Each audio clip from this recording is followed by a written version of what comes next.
Contre cette leçon de mon père riche. Pour les gens pauvres et de la classe moyenne, l'épargne est une religion. Ils y voient ce qui les sortira de la pauvreté et les protégera d'un monde cruel. Pour de nombreux individus, comparer les épargnants à des perdants relève du sacrilège. La leçon, une image vaut 1000 mots. Juste jetez un coup d'œil au graphique illustrant l'évolution de l'indice Dow Jones sur une période de 120 ans et vous comprendrez pourquoi et comment les épargnants sont devenus des perdants. Le graphique montre qu'il y a eu 3 grands cracks au cours des 10 premières années de ce nouveau siècle. Le premier crack, celui des sociétés.com, est survenu en l'an 2000. Le deuxième et le troisième sont la crise immobilière de 2007 et la crise bancaire de 2008. Le monstrueux crack de 1929. Lorsqu'on compare les 3 premiers cracks du XXIe siècle au grand crack de 1929, on a une meilleure idée de l'ampleur de ceux-ci. On actionne la planche à billets. Après le grand crack, le gouvernement américain et la Réserve fédérale ont commencé à imprimer de l'argent. Au secours des riches. Entre les années 2000 et 2016, sous prétexte de sauver l'économie, les banques du monde entier ont réduit les taux d'intérêt et ont imprimé de l'argent.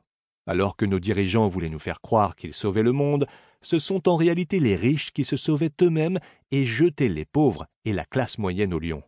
De nos jours, dans de nombreux pays, les taux d'intérêt se situent sous le zéro, et c'est la raison pour laquelle les épargnants sont des perdants. Aujourd'hui, les plus grands perdants sont les pauvres et la classe moyenne, ces gens qui travaillent pour l'argent et qui épargnent.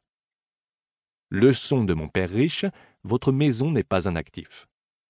Il y a 20 ans, en 1997, tous les éditeurs qui m'ont envoyé une note de refus ont critiqué cette leçon de mon père riche qui affirme que notre maison n'est pas un actif. 10 ans plus tard, en 2007, les gens qui avaient contracté des prêts hypothécaires à risque ont commencé à éprouver des problèmes de remboursement. La bulle immobilière a éclaté et des millions de propriétaires ont compris à la dure la vérité de cette leçon. Leur maison n'était pas un actif. Le vrai problème. La majorité des gens ignorent que le krach immobilier n'en est pas vraiment un. Les pauvres n'ont pas provoqué le krach immobilier. Ce sont les riches qui l'ont fait. Les riches ont créé des instruments financiers structurés appelés dérivés, des produits que Warren Buffett a qualifiés d'armes financières de destruction massive. Lorsque ces armes ont commencé à exploser, le marché immobilier s'est effondré et le blâme a été jeté sur les pauvres et les emprunteurs hypothécaires. En 2007, la valeur de ces produits financiers dérivés était estimée à 700 billions de dollars. Aujourd'hui, leur valeur est estimée à 1,2 quadrillion de dollars. Autrement dit, le vrai problème n'a fait que grossir. Rien n'a été réglé.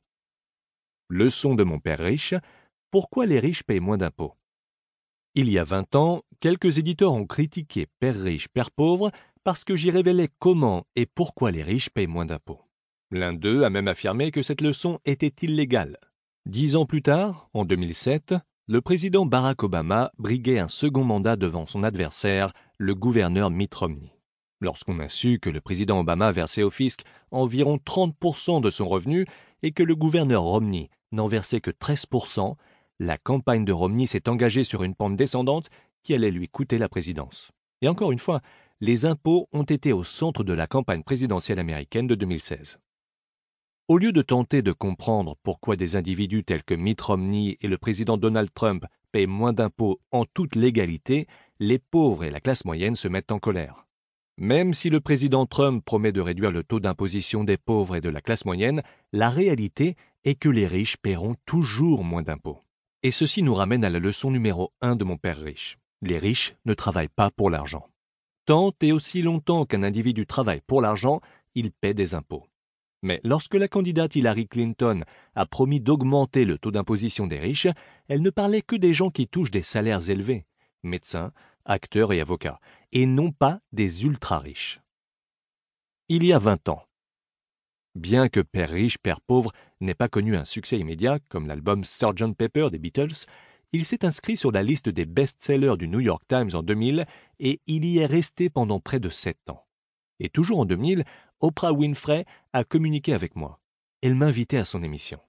J'ai passé 1 heure entière sur son plateau et, comme on dit, le reste appartient à l'histoire. Père riche, Père pauvre est devenu le best-seller numéro 1 en matière de finances personnelles. Les ventes de la série Père riche